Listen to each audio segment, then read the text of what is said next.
Hare Krishna, muy buenos días. Namao Vishnupadaya Krishna Prestaya Bhutale Srimate Bhaktivedanta Swaminiti Namine Namaste Saraswate Deve Gauravani Prasharine Nirvisesa Sunyavadi Pashatya Deshatarine Jaya Sri Krishna Chaitanya Prabhu Nityananda Sri Advaita Gadakara Sri Vasadi Gaura Bhaktavrinda Hare Krishna, Krishna Krishna, Hare Hare, Hare Rama, Rama Rama, Hare Hare. Hare Krishna reiterado. Continuamos con lectura de textos del Bhagavad Gita, así como reflexiones sobre esos mismos textos, siempre basados en la guía y orientación que Srila Prabhupada, el Acharya o maestro fundador de la Sociedad Internacional para la Conciencia de Krishna, nos dejó establecida para que no nos perdiésemos en la especulación mental o en la locura de interpretaciones materialistas o incorrectas sobre las escrituras. Vamos a recordar que estamos en el capítulo número 6 de la Bhagavad Gita, titulado Dhyana Yoga o el Yoga de la Meditación, donde Krishna está describiendo uno de los métodos que comúnmente se practicaban para alcanzar el estado de yoga o alcanzar el estado de relación con el Supremo. En este caso, el método del yoga místico o el método de la meditación del Señor en la forma de Paramatma o superalma situado en el corazón de tu entidad viviente. Entonces acá, en este caso, ya Krishna le ha descrito todo el método Arjuna y está simplemente dando las conclusiones. Está hablando de que aquel que ha alcanzado la perfección en ese método ve al Señor en todas partes, su mente está fija en el Señor, siempre está en el Señor y el Señor siempre está en él. O sea, está describiendo al yogi perfecto desde el punto de vista espiritual. Recordemos también que la palabra yogi en las escrituras sagradas no se refiere a aquel que practica un método u otro, una postura u otra, sino se refiere a aquel que está practicando o ejercitando su relación espiritual con el Señor Supremo y está permitiendo que esta relación espiritual se convierta en la esencia de su propia vida cotidiana. Entonces el texto número 32 de este capítulo 6 dice lo siguiente: Oh Arjuna, aquel que mediante la comparación con su propio ser ve la verdadera igualdad de todos los seres, tanto en su felicidad como en su aflicción, es un yogi perfecto. Vamos a ver que Krishna, la suprema personalidad de Dios, hace énfasis otra vez en la palabra yogi perfecto. Ya la ha mencionado varias veces porque le está explicando a Arjuna algunos indicadores por los cuales uno puede regirse para poder determinar si una persona supuestamente practicante de este tipo de yoga está realmente en la máxima etapa de desarrollo o si uno mismo, si uno es practicante de este tipo de yoga, si está en la etapa última de ese desarrollo. Y esa perfección consiste simplemente en que en el verso 27 lo describe de una manera muy clara. Dicen: el yogi cuya mente está fija en mí. O sea, esa es la primera distinción de que alguien ha alcanzado la etapa de perfección del yoga místico. O sea, su mente ya no está revoloteando por diferentes asuntos, ni asuntos del pasado, ni asuntos del futuro, ni asuntos incluso del presente. Su mente está fija en el Señor. Cuando la mente está fija en el Señor Supremo, entonces todo lo demás se vuelve simplemente ajeno en el sentido de que no te puede perturbar. Lo vives de manera consciente, pero ya no te puede perturbar porque tú has tomado al Señor Supremo como Param Dama. O sea, Dama significa refugio en sánscrito. Dama también significa luz en sánscrito. Por tanto, tú has tomado al Señor Supremo como tu supremo refugio, Param, o sea, el supremo, el superior. Param Dama, el refugio superior, el perfecto. Entonces, cuando uno tiene la experiencia de estar situado en un refugio perfecto, entonces no hay posibilidad de que lo que antes nos movía, nos perturbaba, entonces ahora nos venga a perturbar. A veces uno está en el camino y las nubes se juntan y entonces va a haber una tormenta y uno se preocupa porque está lejos de un lugar donde cubrirse y uno no tiene con qué cubrirse y entonces se puede mojar y si la tormenta es fuerte puede incluso asustarse y si hay muchas descargas eléctricas entonces el riesgo es mayor, pero cuando uno no está dentro de su hogar o dentro de otro lugar que uno se siente completamente protegido porque el techo está en buenas condiciones, las paredes están en buenas condiciones, el lugar en sí está en buenas condiciones, entonces uno se siente tranquilo. Uno sabe que el cielo está lleno de nubes, que va a llover fuerte, que incluso puede hacer un poco de aire, un poco de viento, pero uno está tranquilo. Esa sensación de tranquilidad viene de la experiencia de refugio. O sea, uno se siente completamente refugiado. ¿No? Bien, ok. Entonces uno cuando se encuentra en un sitio así, uno simplemente se siente refugiado y cuando uno se siente refugiado se siente seguro. Entonces cuando la mente de uno está absorta completamente en los pies del Señor, cuando uno ha tomado al Señor como refugio y ese tomar es en serio, entonces uno simplemente ya está estable. Está estable frente a las diversas y siempre presentes situaciones de, de la existencia material que siempre está llena de diferentes situaciones. Entonces el yogi perfecto tiene su mente fija en el Señor y en virtud de que tiene su mente fija en el Señor pasa lo que dice en el verso 30, o sea, ve al Señor en todas partes. Él ya, a donde quiera que él mire, en medio de la enfermedad, de la salud, de la crisis económica, de la abundancia, en medio de todo y por encima de todo, él ve al Señor. O sea, él ve a su refugio allí.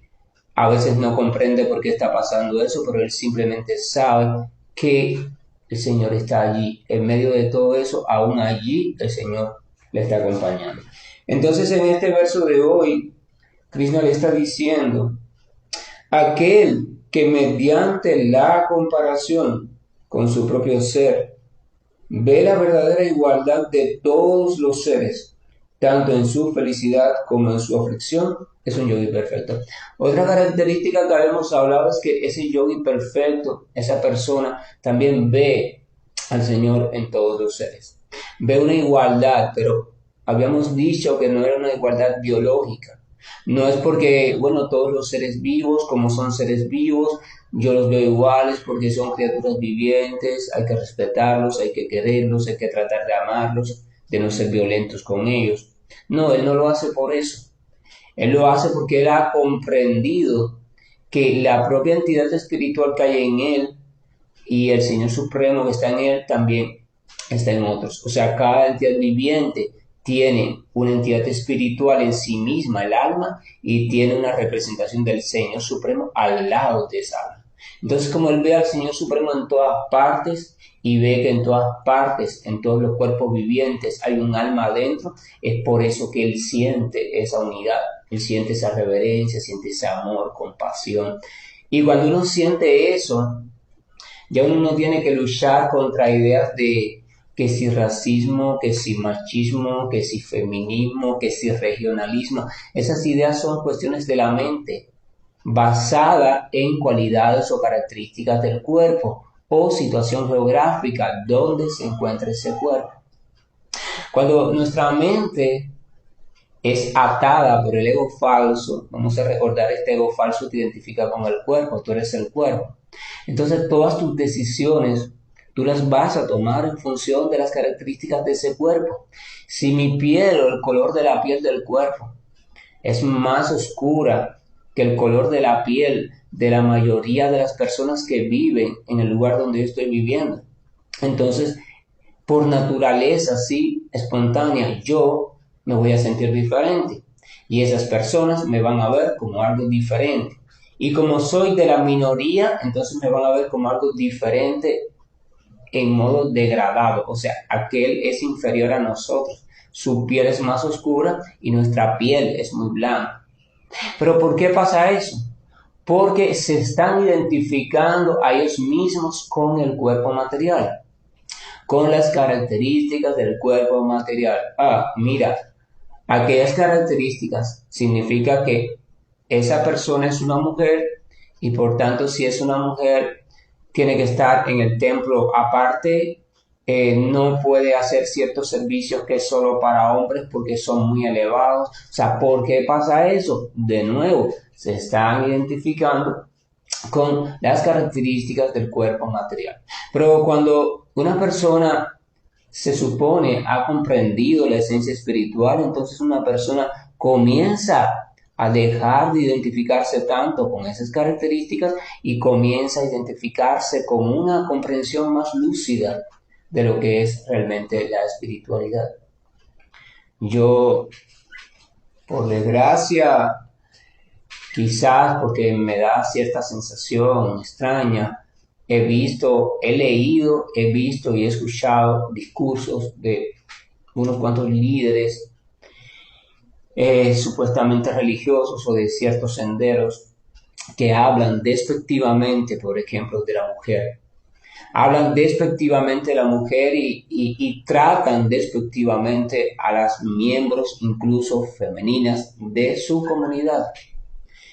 E incluso hay otros que tienen vedado ciertas cosas a las mujeres. O sea, la mujer no puede estudiar la literatura sagrada, la mujer tiene que guiarse por lo que su esposo interpretó de la literatura y después se lo transmite a ella. La mujer no puede ocupar un cierto cargo, o sea, no puede iniciarse en tal cosa o en tal cosa. La mujer no puede hacer tal servicio, ¿verdad? Entonces esas personas son grandes líderes seguidos por muchos y entonces esos muchos lo único que van a hacer es absorber esa visión y van a hacer que el mundo sea cada vez un mundo peor. Y la misión del espiritualista es hacer del mundo cada vez un mundo mejor. Entonces, si tú estás ayudando a que el mundo sea peor, ¿qué tipo de espiritualista tú eres? Usted pregúntese con mi actitud, con mi conducta, con mi enfoque, con mi enseñanza a los que me siguen o los niños que vienen detrás en mi familia. Yo estoy ayudando realmente a crear un mundo mejor. Sea sincero con usted mismo. Porque si usted no está ayudando con su ejemplo, sus enseñanzas, a crear un mundo mejor, entonces usted no está siguiendo las enseñanzas de los grandes maestros de ese supuesto camino que usted enseña. Porque todas las grandes almas que han cruzado sobre este mundo en cualquier época y en cualquier era, lo han hecho por un solo motivo. Han accedido a aparecer acá por un solo motivo, por el motivo de que están preocupados por el sufrimiento humano de la entidad viviente y quieren ayudar a que ese sufrimiento disminuya un poco. Entonces, si tú no estás ayudando a eso, tu práctica o es completamente falsa o la estás practicando completamente mal, erróneamente. Entonces, eso es necesario. Tenemos que abrir los ojos. Tenemos que abrir los ojos e ir más allá de la apariencia mística, más allá de la apariencia del santo. Porque mira el santo y qué bonito habla y como cita escrituras y mira su vestuario, color, el color que sea y mira tiene este instrumento y aquella herramienta y mira como todos lo veneran. Tú tienes que aprender a ir más allá de eso porque eso es percepción material y es engañosa. Eso simplemente te habla de la imagen externa de alguien. y te habla simplemente de una capacidad de conjugar palabras para que la oratoria sea atractiva. Pero tú tienes que aprender a tener visión brahmínica o visión del espíritu y tienes que ir más atrás y a lo que hay dentro de ese árbol. ¿Y cómo tú sabes lo que hay dentro de ese árbol? Porque tienes que probar el fruto.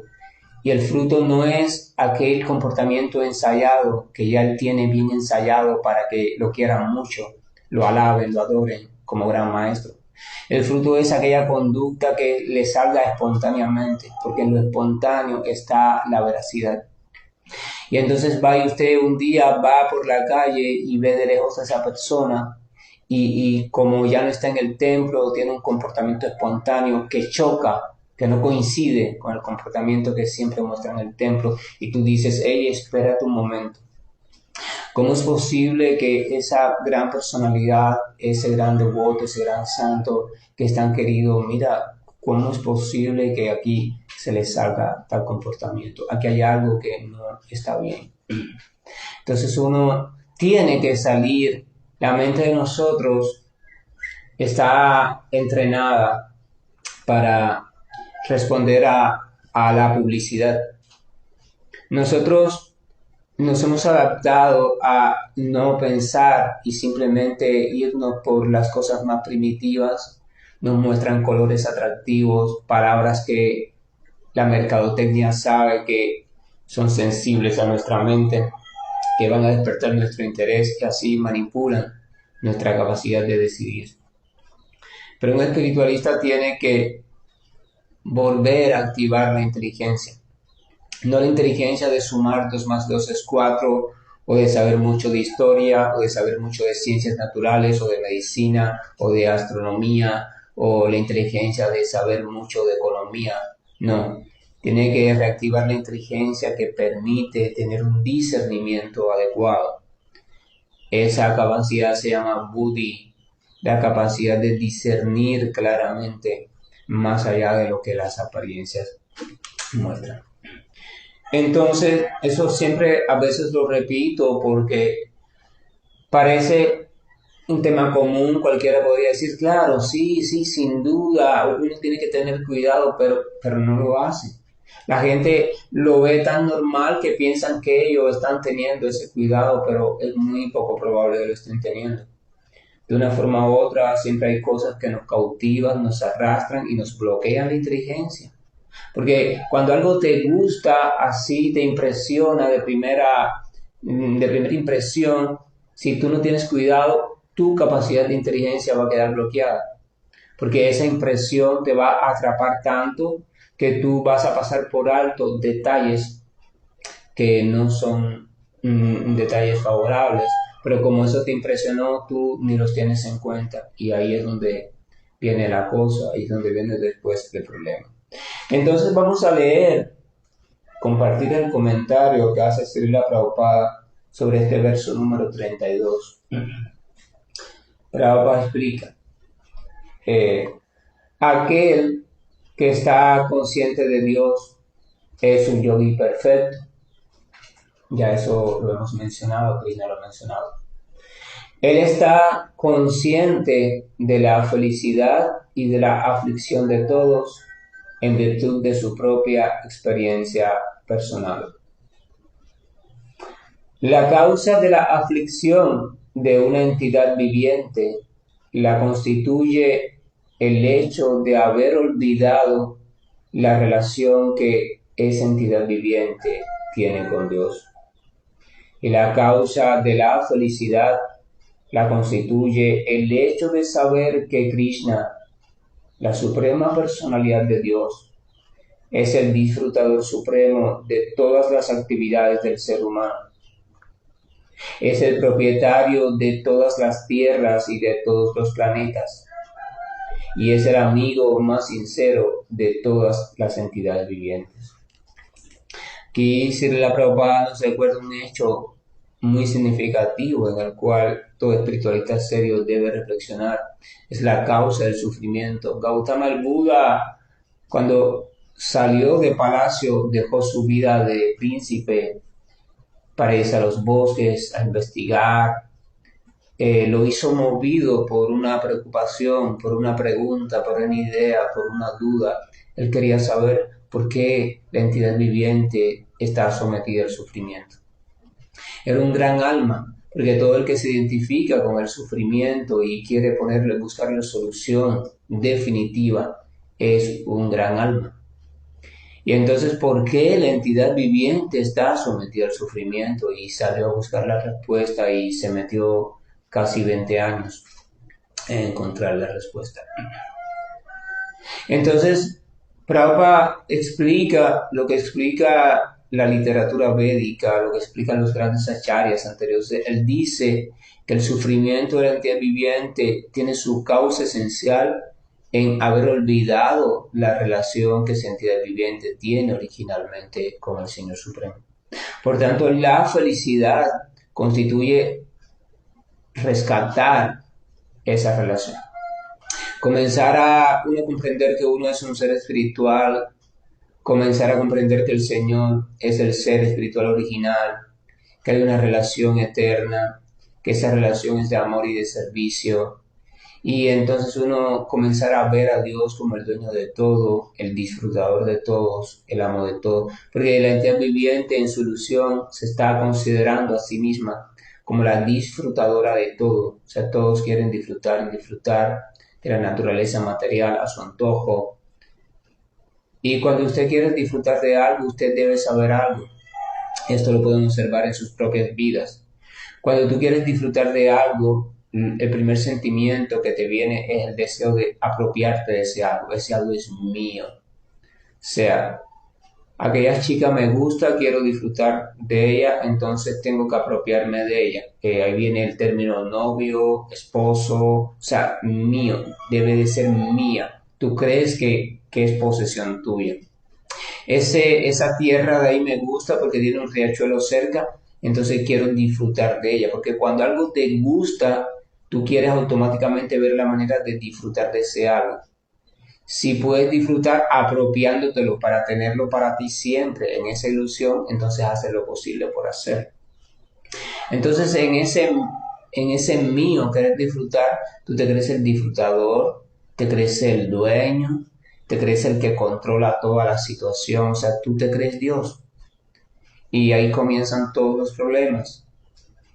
Porque entonces llega otro que se cree lo mismo y cree que ese pedazo de tierra es de él.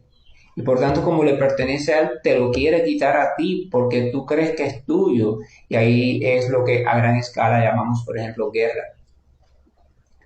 Son tonterías que vienen del olvido de nuestra relación con Dios y del olvido de que Dios es el verdadero propietario. Si usted considera a Dios como el verdadero propietario, ya se acabó la guerra. No hay por qué discutir porque nada es mío y simplemente cada cual está contento en las condiciones básicas que le sirvan para llevar una vida feliz. Si a ti un pedazo de tierra te alcanza para construir un hogar tranquilo y tienes un patio, si quieres para sembrar o algo así, entonces ¿para qué quieres 10 pedazos de tierra más? Para tener muchas más cosas y que la producción sea más elevada y después venderla y ganar dinero. Ya eso es otra cosa. No, ya ese pensamiento es ajeno a la espiritualidad. Entonces, si vamos a la literatura védica, vamos a diferentes tradiciones y vamos incluso a diferentes tipos de religiones, vamos a ver que en todas hay muchas reglas, regulaciones. Lo que debes hacer, lo que no debes hacer, están llenas de regulaciones. Rupa Goswami, en el Néctar de la Devoción, explica que la madre, la esencia de todas las regulaciones y la esencia de todas las prohibiciones de cualquiera es la siguiente. O sea, la madre de todas las indicaciones es recordar siempre a Dios. Esa es la indicación original. Intenta por todos los medios de recordar siempre a Dios. Y la prohibición original es esta. Intenta por todos los medios de nunca olvidarte de Dios. Evidentemente la una tiene a la otra. Porque si tú intentas recordar siempre a Dios, entonces eso significa que vas a intentar nunca olvidarlo, porque si lo estás recordando, entonces no lo estás olvidando, ¿verdad? Esas son las únicas dos regulaciones originales. A partir de ahí, todas las regulaciones que surgen, se supone, son para lograr eso. Se supone que si tú, por ejemplo, ofreces tu comida al Señor o agradeces tu comida, le agradeces al Señor por tu comida, ahí la cosa no está en el agradecimiento ni en el ofrecimiento, sino que el agradecer y el ofrecer te hacen recordar a Dios. Si tú te levantas por la madrugada, no sé, a cantar un mantra sobre Dios, la cosa no está en el mantra, ni en la madrugada, ni en levantarte, sino que es una oportunidad, un ejercicio que te permite recordar a Dios. Si no sé si hay una regulación que dice que cuando pases por frente a un templo, usted debe de, por ejemplo, si vamos a la tradición cristiana, a la parte católica, pasas por frente a un templo y usted debe de hacer la señal de la cruz, en nombre del Padre, el Hijo, el Espíritu Santo. Esa no es la cuestión. La cuestión es que eso te ayuda, ese hábito te ayuda supuestamente a recordar a Dios. O sea, lo importante no es el acto en sí, lo importante es lo que el acto despierta en ti. Ahora, vamos a suponer que usted tiene su vida llena de regulaciones. Usted entró en un sendero donde su maestro o el instructor le dio una serie de regulaciones. No puedes hacer esto, no puedes hacer esto, no puedes hacer esto, no puedes hacer aquello. Y le dijo, tienes que hacer esto, tienes que hacer esto, esto, esto, y esto, y esto, y esto. Perfecto. Ahora, si esas regulaciones, indicaciones de lo que debes hacer, tú las sigues a la perfección, pero ninguna de ellas te ayuda a acordarte de Dios y ninguna de las prohibiciones te ayuda a no olvidarte de Dios, entonces, mire, lo lamento tener que decirlo, pero Rupa Goswami explica, usted está perdiendo el tiempo. Usted se está sacrificando, haciendo sacrificios por gusto. Usted está torturando su propia vida cotidiana, su propio cuerpo por gusto. Porque la finalidad de una regulación en el sendero espiritual es que ella te sirva para recordar siempre a Dios. Si tu regulación, si la regla que tú estás siguiendo no te está ayudando a recordar siempre a Dios y se está quedando en la simple regla, entonces es un estorbo en vez de algo bendito. Entonces tenemos que, la regla por sí misma no te hace avanzar espiritualmente, lo que te hace avanzar espiritualmente es el resultado de esa supuesta regla.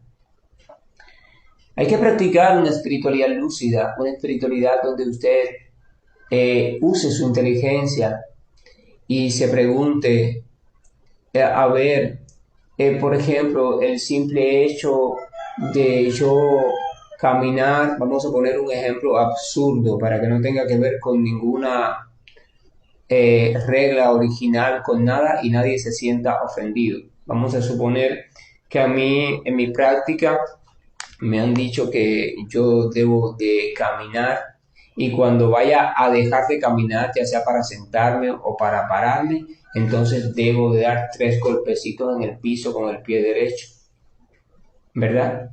Entonces yo hago así y cuando dejé de caminar, di 3 golpecitos en el piso con el pie derecho y ya me senté. Perfecto. Yo llevo 25 años practicando eso, pero yo sigo en el mismo estado, yo nunca ni me acuerdo de Dios.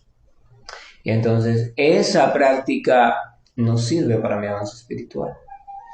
Esa práctica no sirve para mi avance espiritual, así como no es una práctica no es muy bondadosa, porque entonces el pobre hombre o la pobre mujer que haya perdido su pie derecho o que tenga una artrosis muy generalizada y que no pueda ni levantar el pie para dar los golpecitos en el piso, entonces eso significa que esa persona no podría practicar ese sendero. Si un sendero puede ser practicado por unos y por otros no, entonces ese sendero no es muy bondadoso. Entonces eso quiere decir que o lo han cambiado en el camino o no viene originalmente de un gran alma. porque las grandes almas siempre trataron de diseñar senderos que fueran inclusivos, senderos que todos pudieran practicar, porque la finalidad del gran alma es que todos vuelvan al Señor. Entonces Prabhupada continúa diciendo lo siguiente: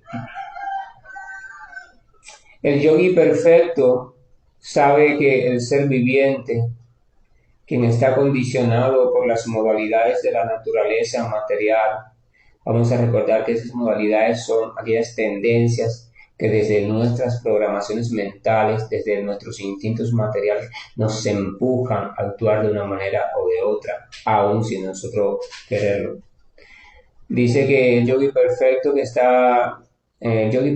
sabe que el ser viviente, quien está condicionado por las modalidades de la naturaleza material, está supeditado al triple sufrimiento material. Ese triple sufrimiento es el sufrimiento que viene de la naturaleza y el sufrimiento que viene de otras entidades vivientes y el sufrimiento que viene de su propio cuerpo. Son los tres grandes sufrimientos que en este mundo la entidad viviente padece. Las catástrofes naturales, terremotos, huracanes, lluvia fuerte, eso, ¿verdad? Son los que vienen de la naturaleza. El sufrimiento que viene de otras entidades vivientes, enfermedades por bacterias, mordidas, ataques, envenenamientos de otra entidad viviente, cosas así, vienen de otras entidades vivientes, incluyendo a otras personas. Entidades vivientes visibles y no visibles, o sea, entidades vivientes, por ejemplo, que tienen formas no visibles, que no vamos a hablar de eso ahora, pero también puede causar cierto sufrimiento en usted, incluso a nivel mental. Y el sufrimiento que viene de usted mismo, o sea, de su propio cuerpo, en su propia mente, internamente, una enfermedad, una infección, etcétera, etcétera, y en la mente una serie de cosas, elementos o situaciones mentales que le provocan sufrimiento. Son los tres grandes sufrimientos. Entonces dice, está supeditado, o sea, la entidad viviente está supeditado, está a la merced del sufrimiento triple material, debido al olvido de la relación que tiene con Dios. Como aquel que está consciente de Dios ha alcanzado un estado de felicidad, entonces esa persona trata de distribuir el conocimiento de Dios por todas partes. Esto es importante porque es una cualidad del devoto puro o del yogi perfecto. Vamos a suponer que usted lleva mucho tiempo con un problema de espalda y ya usted está cada vez más jorobado o jorobada y le duele mucho, no puede dormir, ya no puede trabajar, no puede casi ni siquiera ocuparse de cuidar de sus hijos, y usted está en un estado muy deprimido porque usted dice, y ahora ya no puedo ser útil. Vamos a suponer que usted encuentra un remedio, usted encuentra un médico, un doctor o lo que sea, y usted se curó, su espalda se enderezó, ya no le duele y usted puede volver a servir con su cuerpo de manera plena como lo hacían a sus vecinos, a los pobres, a sus hijos, a todo el mundo. Usted está feliz. Si usted es una persona compasiva y bondadosa, usted no va a resistir quedarse con esa felicidad dentro, usted va a salir a visitar a tantas otras personas que usted conoce que sufren de dolor de espalda y les va a recomendar el remedio, o les va a decir dónde está ese médico o el remedio que usted hizo. Porque usted quiere que esas personas dejen de sufrir. Porque usted por su propia experiencia sabe que el sufrimiento no es nada agradable. Y entonces usted ahora quiere que esas personas dejen de sufrir. El yogi perfecto, si en verdad ha alcanzado una felicidad interna estable, si él ha logrado trascender la dualidad material, entonces él no quiere quedarse ahí disfrutando él solo. Él quiere salir y decirle a todo el mundo que hay una forma diferente de vivir, hay una forma diferente de atravesar este mundo material, hay una forma diferente de atravesar tu cotidianidad sin sumergirte en enfermedades mentales, sin sumergirte en un estrés destructivo, sin sumergirte en una ansiedad espantosa, sin sumergirte en depresión, sin sumergirte en tristeza, en confusión, sin degradarte en tus valores sociales y personales como ser humano. Hay una forma diferente y él quiere transmitirla porque ya él la ha experimentado y él la ha comprendido y él la ha dominado. Ese es el gran alma, ese es el yogi perfecto. Él hace eso. Prabhupada continúa diciendo, puesto, puesto que el yogi perfecto trata de divulgar a todos la información sobre la importancia que hay en volverse consciente de Dios, entonces se puede decir que él es el mejor filántropo del mundo y es el servidor más querido por el Señor. O sea, esa persona sin duda alguna, filántropo significa que el que se preocupa por el bienestar humano, así que esa persona es el mejor filántropo. Esa persona es la que más se preocupa por el bienestar humano. En otras palabras, el devoto del Señor siempre vigila, está preocupado por el bienestar de todas las entidades vivientes. Y de ese modo Él es, en verdad, el amigo perfecto de todo el mundo. El devoto del Señor es el mejor yogi porque Él no desea la perfección del yoga o el estado de conciencia de Dios para su beneficio personal, sino que se esfuerza también por los demás.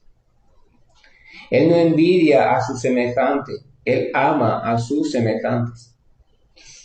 He aquí un contraste que existe entre el devoto puro del Señor y un yogi o practicante que simplemente está interesado en su elevación personal. El yogi perfecto o el devoto del Señor llega a un estado, un nivel en que solo piensa en cómo tributar bienestar a la humanidad, a las entidades vivientes, cómo transmitirles a ellos aquello tan maravilloso que él ha encontrado y que le ha reportado un cambio total en su vida. Él solo piensa en eso, ya no piensa en nada más, él solo piensa, su único deseo es que los otros puedan acceder a eso que él ha accedido. Y mientras que el otro tipo de practicante solo piensa en cómo puede resolver su problema. Si vamos a los diferentes tipos de prácticas, el practicante común, que somos todos nosotros, solamente estamos pensando en cómo esto me sirve para mi beneficio, cómo mejoro mi salud, cómo calmo mi mente, cómo gano un poco más de dinero para mí o para las personas cercanas, para el disfruto, cómo desarrollo más fortaleza, cómo desarrollo poderes místicos, cómo me vuelvo la persona más respetada del pueblo, cómo me hago el místico más famoso de este estado o de esta ciudad, cómo me hago el maestro más buscado o más querido. O sea, siempre está buscando un beneficio personal. Pero vemos que en el capítulo 3 y el 5 del Bhagavad Gita el Señor habla de Karma Yoga. Karma Yoga es cuando tú haces algo desinteresadamente y lo haces para el Señor Supremo, es decir, para el beneficio de todos, sin límite. Entonces, casi siempre cuando comenzamos una práctica, lo comenzamos buscando un alivio personal, un beneficio personal. Pero si avanzamos en esa práctica y nos vamos transformando, va a suceder que poco a poco nuestro centro de interés de beneficio se va moviendo y vamos dejando de querer ese beneficio personal y vamos queriendo un beneficio que sea más general cada vez más, cada vez más, cada vez más, cada vez más. Y entonces uno va comenzando a hacer una práctica que sea al mismo tiempo totalmente inclusiva. Por ejemplo, cuando usted está cantando los santos nombres, cuando usted está cantando el mantra Hare Krishna, Krishna Krishna, Hare Hare, Hare Rama, Rama Rama, Hare Hare, y usted lo está haciendo de forma audible, o sea, en murmullo quizás, porque para no molestar, pero ese murmullo se oye. Entonces, donde quiera que esa vibración llegue, las paredes, los animalitos que hay en las paredes, una persona que pueda estar cerca de usted o quizás en la habitación de al lado y pueda sentir ese murmullo o esa vibración, la planta que hay sembrada en una maceta y le llega esa vibración, todo se beneficia de esa vibración. La vibración de los santos nombres o la presencia plena del Señor Supremo comienza a influir sobre todo eso que se vuelve receptivo a esa vibración ya sea por casualidad o porque quiera hacerse receptivo. Entonces eso quiere decir que cuando usted está practicando ese canto o esa meditación o ese repetir del santo nombre, lo está haciendo en un estado adecuado, en un estado de fe entregada, de fe completa, entonces usted simplemente no se está beneficiando usted. Todo aquello a donde llega esa vibración está siendo beneficiado. Eso quiere decir que su práctica no es para usted. Usted está practicando algo para el beneficio de todos. Por ejemplo, cuando uno come, pero no beneficia a más nadie. Si hay dos personas con hambre, uno podría decir, bueno, mi práctica de comer es tan mística que yo voy a comer y te vas a llenar tú. O sea, uno come y el otro ya se siente satisfecho, pero no es así. En este mundo no es así. Si lo practicas tú, te beneficias tú. Si vas al gimnasio tú, entonces se beneficia tu cuerpo y no el cuerpo de tu vecino. Si sales a correr por el amanecer un poco tú, se estabiliza tu presión arterial y no la de tu vecino. Si tú haces ejercicios de relajación, te relajas tú, pero no se relaja la persona que está del otro lado de la calle. Pero en el plano espiritual no sucede así, el plano espiritual es absoluto, no hay diferencia. Y entonces, cuando tú haces algo, todos se benefician. Todos se benefician. Entonces, cuando tú practicas una actividad realmente espiritual, esa actividad tiene que tener la peculiaridad de que automáticamente beneficia a todos los que se incluyen o están cerca de dicha actividad. Cuando uno comprende eso, entonces uno nunca deja de practicar. Uno siempre quiere practicar porque uno sabe que al hacerlo está beneficiando incluso a todo, incluyendo sus seres queridos. Cuando uno cocina, uno está cocinando, está preparando un alimento y lo está cocinando con ese pensamiento de que lo está haciendo para el Señor Supremo, para su querido amor, para como le quieran llamar, su Señor, su amigo, como lo quieran llamar. Entonces ese alimento va a ser de beneficios a todos, porque ese alimento ya está siendo ofrecido al Señor. Y ese alimento va a estar cargado de una energía de amor por Dios, y esa energía de amor por Dios es la única que puede despertar lo más profundo que existe en el corazón, que es la esencia espiritual. Y cuando una persona, sea quien sea, de manera consciente o no, ingiere ese alimento, esa persona no está ingiriendo solamente proteínas, carbohidratos, grasas, azúcares, hierro, vitaminas, bla, bla, bla, sino que todos esos elementos van a estar inundados de una potencia espiritual que va a depender de la sinceridad y entrega que tenía el cocinero mientras lo estaba cocinando. Sabemos que los estados de ánimo se impregnan en los alimentos. Eso es ciencia, nadie lo puede negar. Perfecto. Si tu estado de ánimo es un estado de ánimo divino, espiritual, entregado y de servicio, eso también se va a impregnar. Y eso va a estimular entonces lo más sutil de los seres humanos y las otras criaturas. Por ejemplo, si usted cocina con predisposición, o con genio, o con prisa, o con ansiedad, mire, le voy a decir algo. Usted es un criminal, porque usted es el peor de los criminales. Usted está envenenando poco a poco a su familia. Usted ama a su familia. Usted se pasa la vida diciendo que da la vida por sus hijos, que ama a su familia y los está envenenando diario.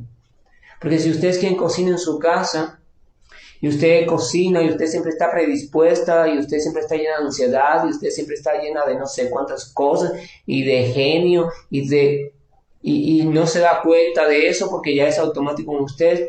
Usted está colocando todo eso en los alimentos. Eso no va a hacer efecto en un día, pero poco a poco usted le está dando pequeñas dosis de ansiedad, de estrés, depresión, tristeza, falta de fe a sus seres queridos. Cuando usted cobre conciencia de eso, usted va a poder poner mucha atención en su propio estado interno. Y cuando usted comienza a poner atención en su propio estado interno, usted va a poner atención en cómo detectar y corregir y transformar, porque usted va a querer, en vez de dar veneno a sus seres queridos, usted va a querer darles una sustancia que sea lo contrario, una sustancia que les permita ser felices, que les permita salir de todos sus problemas, que les permita emanciparse en la vida como seres humanos elevados, que les permita abrirse al sendero espiritual. Entonces usted va a hacer lo posible por cocinar en un estado progresivamente amoroso. No se logra de un día para otro, porque para eso emprenderás una sadhana, una práctica, buscarás ayuda, pero ya sabrás que lo quieres hacer y eso es el primer paso. Cuando uno toma conciencia de eso, entonces uno trata que haya armonía en los hogares. Se sabe, por ejemplo, que el agua, como toda sustancia, recepciona las vibraciones sutiles. Esto no es espiritualidad, fíjense, esto es ciencia material sutil. El agua recepciona los depósitos de agua que usted tiene en su casa, frascos de aguas, depósitos más grandes, agua para beber, cuando usted grita, cuando usted tiene genio, cuando se discute, cuando hay preocupación en el hogar mantenida, cuando hay estrés, cuando hay locura, cuando hay violencia. El agua recepciona eso. Entonces, el niño se pasa el día en la escuela y el niño no escucha esas discusiones porque suceden por el día cuando el niño no está, pero el agua recepciona esa ira, esa violencia. Pero cuando el niño viene, el niño toma agua. El niño por la noche toma agua, en la comida toma agua. Entonces, en esa agua va a ir una parte de esa discusión.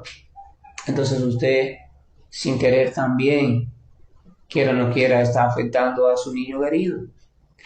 Si uno se pone a ver la ciencia sutil del mundo material y lo hace con certeza, uno se va a dar cuenta de que hay muchas maneras de atentar contra el bienestar de tus seres queridos y por tanto de la humanidad entera, pero vamos a situarnos en los seres queridos, para aquellos que no son muy dados a amar a la humanidad, pero sí aman a sus seres queridos. Usted tiene que comprender eso. Si usted no comprende eso, usted está caminando en la vida haciendo daño sin querer. Pero cuando usted comprende eso, usted se da cuenta de algo. Usted se da cuenta que tiene la responsabilidad, por amor a sus seres queridos, de transformarlo todo. Perfecto. Si el agua recepciona, el agua no es inteligente. Ella no selecciona lo que va a recepcionar. Ella va a recepcionar lo que tú le brindes. Ah, perfecto. Entonces, si yo creo un ambiente, un pensamiento, una actitud, poco a poco, repito, no intenten cambiar su vida de pronto. Eso es una estupidez, la más grande de todas las estupideces. Poco a poco, usted va introduciendo pequeños cambios en su práctica personal, en sus compañías, en sus lecturas, en sus estilos de comunicación con las personas de la casa. Usted va buscando ayuda, que le ayuden a cambiar su estilo de vida. Sigo hablando de material todavía, estilo de vida. Si eso le suma oraciones, etc., perfecto. Pero usted va transformando. Y usted sabe que en la medida que vaya transformando eso, entonces lo que va a resolucionar el agua, los alimentos, las paredes, ya va a ir siendo una energía diferente, porque va siendo una energía un poco más pacífica, armónica, calmada. Y cuando después usted dé un paso más y se introduzca en la necesidad de poner a Dios en su vida sin fanatismo, sino un Dios desde una inteligencia lúcida, adecuada, entonces va a ser mejor todavía porque su agua ya no solo va a recepcionar paz material, armonía y buena comunicación, sino que va a recepcionar amor por Dios. Y cuando una sustancia recepciona y se carga de amor por Dios, esa sustancia deja de ser material y comienza a ser una sustancia plenamente espiritual. Y entonces cuando alguien ingiere esa sustancia, se va estimulando su conciencia espiritual. Si uno medita en todo esto, entonces la práctica del yogi perfecto, que se supone que es una persona que ya se ha transformado y está en una relación constante con Dios y ama a Dios donde quiera que esté, y esa persona siempre está en esa comunicación, está disfrutando de eso y todo se lo dedica a Dios y todo. Entonces todo en la casa de esa persona, de una forma u otra, en mayor o menor dosis, va a tener su cuota de amor por Dios dentro. Hay cosas más resistentes que no van a cambiar de pronto, pero van a ir cambiando como la gota de agua que cae sobre la piedra. Usted no tiene que estar pendiente de eso. Si cambia, si no cambia, usted simplemente tiene que estar pendiente de no olvidarse de Dios. Usted no se preocupe por el cambio de los demás. Si usted se enfoca en el cambio de los demás o en el cambio de una circunstancia, usted está dejando de practicar karma yoga. Eso no es servicio devocional, porque usted se está creyendo el controlador de los cambios. Usted de lo único que tiene que preocuparse es de usted mantenerse en el estado que va alcanzando y seguir avanzando y profundizando en ese estado. Si usted se ocupa únicamente de eso, que ya es una gran tarea, no piensen que es poca cosa, si usted se ocupa únicamente de eso, todo va a ir sucediendo. Todo lo demás va sucediendo, es como echarle el agua a la raíz de una planta. El agua va llegando a toda la planta. Usted no tiene que ir pedacito por pedacito mojando la planta.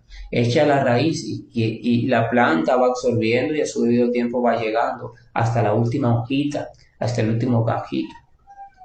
Entonces usted tiene una sola tarea: ocuparse de su relación personal, su avance personal, su progreso personal en el ámbito como ser humano y en el ámbito espiritual. Haga eso. Ese es el yogi perfecto y en la medida que hace eso, entonces pasan muchas cosas. Lo primero que pasa es que usted deja de violentar a las otras personas. Porque a veces uno está sintiendo un cambio en su vida y quiere implementar a la fuerza ese cambio en otros. Mira, ¿por qué tú no lees esto? ¿O por qué no rezas esto? No, eso es violencia. Usted siga su práctica, respete el libre albedrío de los demás, usted siga su práctica. Y a su debido tiempo, si su práctica es sincera, si usted no tiene ansiedad de que los otros la tomen también, usted simplemente se centra en usted y su práctica, tranquilo, con sinceridad, le aseguro que más tarde o temprano otros van a sentir atracción hacia esa práctica, porque de usted derrocha tanta sinceridad, usted derrocha tanta ecuanimidad, usted derrocha tanta bondad, tanto amor, que las personas van a querer decir: wow, yo quiero vivir así también. Yo no quiero seguir viviendo como un loco o como una loca o como una persona que siempre está sufriendo o siempre está pensando en cosas malas o siempre está lamentando. La entidad viviente por naturaleza se siente atraída a aquello que le resulta agradable, entonces ese tipo de vida es muy agradable, pero no porque usted se la implanta. Una persona a la que está lista se acercará, se mostrará receptiva. Ah, mira, usted me podría explicar qué es lo que usted practica o qué puedo hacer. Ah, perfecto, le ayudas. Pero mientras tanto sigue practicando. Es lo único que tú tienes que hacer. Si lo haces bien, estarás beneficiando a todos tus seres queridos. Te voy a decir más, porque te tengo que decir más. La literatura segura explica, y así yo lo creo firmemente y lo experimento firmemente, beneficias incluso a los que ya no están. Tus antepasados se benefician. Tus seres queridos que perecieron, que ya no están en esta tierra, se benefician. Aquellos que están llegando y que están creciendo se benefician. Todos se benefician porque todos están en tu estado de conciencia y todo lo que esté en tu estado de conciencia se va a beneficiar de tu relación progresiva con Dios. Porque en esa relación no hay tiempo ni espacio, no hay muerte ni nacimiento. Todo lo que esté en tu estado de conciencia, escucha porque te lo voy a repetir. Todo lo que esté en tu estado de conciencia, todo lo que tú seas capaz de incluir en tu estado de conciencia cuando te sientes en relación perfecta, armónica y sincera con Dios, va a ser beneficiado en ese momento por esa relación. Porque en ese momento no hay diferencia ni hay distancia.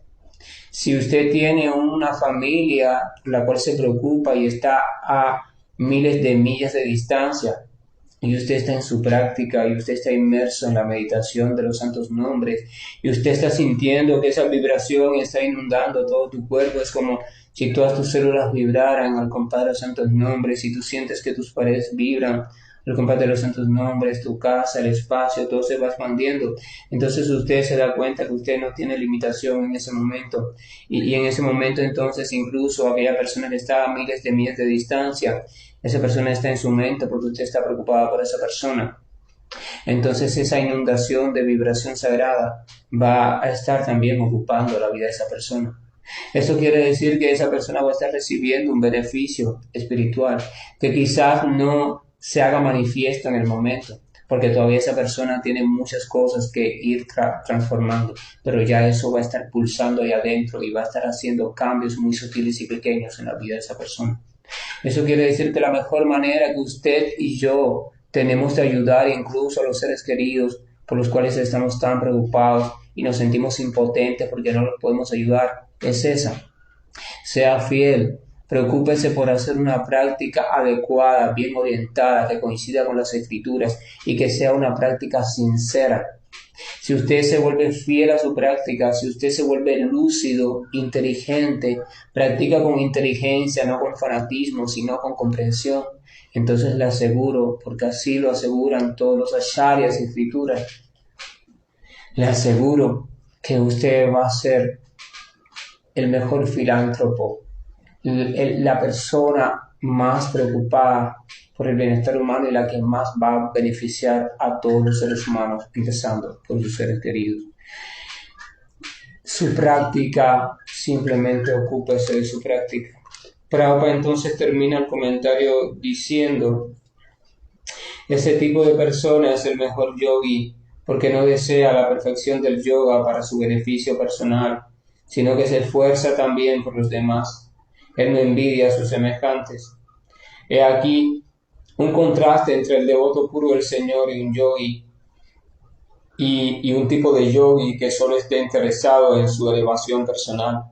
El yogi que se ha retirado a un lugar apartado con el fin de meditar perfectamente e independientemente de los demás y no preocuparse por nadie más. Ese tipo de yogi es un yogi, pero puede que no sea tan perfecto, puede que no sea tan elevado como un devoto puro que está tratando lo mejor posible dentro de sus posibilidades e imperfecciones de hacer que cada ser humano se vuelva hacia el cultivo de conciencia de Dios, porque ha comprendido que ese es el beneficio único y supremo de todo lo que conocemos como yoga, el único camino verdadero hacia una felicidad estable y trascendental. Que la gracia del Señor nos acompañe. Yo quiero que tú, yo quiero que tú medites, reflexiones. Yo quiero que te sientes con cuidado cuando estés tranquilo o tranquila en un lugar solo o sola, en tu auto, en un parque, en la costa, en tu cuarto, en tu alcoba o cuando no haya nadie en la casa, te sientes tranquilo y tranquila caminando, no sé, como quieras, reflexiones. Reflexiones sobre cuánto mal sin querer estoy haciendo incluso a mis seres queridos cuando yo hago o existo en mi cotidianidad, incluso en mi casa, desde conductas automáticas que me hacen estar siempre en incertidumbre, en ira, en tristeza, en esto, en aquello, en deseos que no logro hacer, realizar y por tanto me siento frustrado, frustrada. O sea, sin querer todo eso se está impregnando los alimentos en las casas, en los bloques, en el agua. Entonces, yo quiero que usted reflexione y piense con cuidado sobre ese asunto, porque yo quiero que usted, por usted mismo o usted misma, llegue a la conclusión de que en verdad usted necesita, usted quiere, usted desea, es muy importante, es la tarea más urgente de toda su vida, comenzar a buscar la manera de ir transformando todo su estilo de vida. Y entonces cuando usted llegue a esa conclusión por usted misma, entonces usted se encaminará en ello, pero de forma lúcida, inteligente, buscará ayuda, pero ayuda lúcida, inteligente. Entonces usted comenzará, o si ya lo ha hecho, continuará avanzando en ese sentido. Y yo quiero que usted piense en eso, que usted reflexione en eso, que usted medite con mucho cuidado en eso. Porque estoy seguro que si usted ama a sus seres queridos, usted querrá darles algo maravilloso y no querrá darle nada que le sea perjudicial con el tiempo. Si quiere darle algo maravilloso, entonces usted es un recipiente, usted es una emisora de radio, Usted como recipiente tiene que comenzar a reemplazar lo que tiene dentro. Todo lo que tiene dentro que no es favorable, tiene que comenzar a reemplazarlo por algo más favorable. Conocimiento y amor por Dios. Y si es una emisora de radio, tiene que comenzar a revisar sus programas, porque usted está emitiendo programas mentales que invaden a otros lugares y personas. Usted tiene que comenzar a revisar el guión de esos programas y poco a poco ir sustituyendo los programas mentales que irradien cosas diferentes, que estimulen cosas beneficiosas en los demás. Eso se puede lograr por muchas estrategias y mecanismos y herramientas, pero ninguna de ellas te dará un resultado plenamente permanente. La única manera de lograrlo con un resultado plenamente permanente y un resultado que esté creciendo siempre sin fin es en el sendero del despertar de nuestra conciencia de Dios. Hare Krishna, muy buenos días y estoy finalizando la llamada. Hare Krishna, Krishna Krishna, Hare Hare, Hare Rama, Rama Rama, Hare Hare. Hare Krishna, Krishna Krishna, Hare Hare, Hare Rama, Rama Rama, Hare Hare. Hare Krishna, Krishna Krishna, Hare Hare, Hare Rama, Rama Rama, Hare Hare. Hare Krishna, Krishna Krishna,